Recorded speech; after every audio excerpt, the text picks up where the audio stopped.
காத்தாயி அம்மனின் அருளடியவர்கள் அனைவருக்கும் வணக்கம்.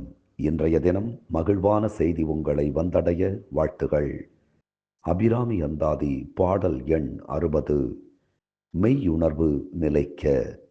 ஆம், நாம் பெற்ற மெய் உணர்வானது நம்மிடத்திலே எப்போதும் நிலைத்திருக்க இந்த பாடலை படியுங்கள், கேளுங்கள். பாலினும் சொல் இனியாய் பனிமா மலர்பாதம் வைக்க மாலினும் தேவர் வணங்க நின்றோன் கொன்றைவார் சடையின் மேலினும் கீழ் நின்று வேதங்கள் பாடும் மெய்ப்பீடம் ஒரு நாளினும் சால நன்றோ அடியேன் முடை நாய்த்தலையே. சுவை மிகுந்த பாலை காட்டிலும் இனிய சொற்களை பேசும் அபிராமவல்லியே, நீ உன்னுடைய குளிர்ந்த மலர்பாதங்களை திருமாலும் ஏனைய தேவர்களும் வணங்கக்கூடிய பெருமை மிகுந்த கொன்றை தாரணிந்த எம்பெருமான் திருமுடி மீதும் பதிப்பதுண்டு.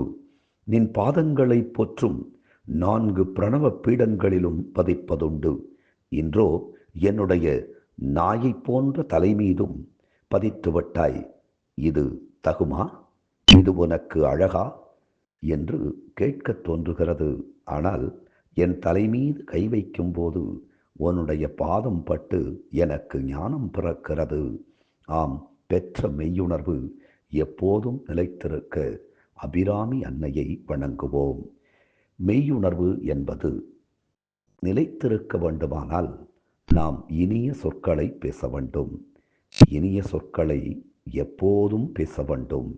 இன்னும் சொல்லப்போனால் நமக்கு பிடிக்காதவர்களிடத்திலும் கூட நாம் இனிய சொற்களை பேசுவோமேயானால் நாம் பெற்றிருக்கக்கூடிய மெய்யுணர்வானது நம்மை விட்டு அகலவே அகலாது என்பதை புரிந்து கொள்வோம்.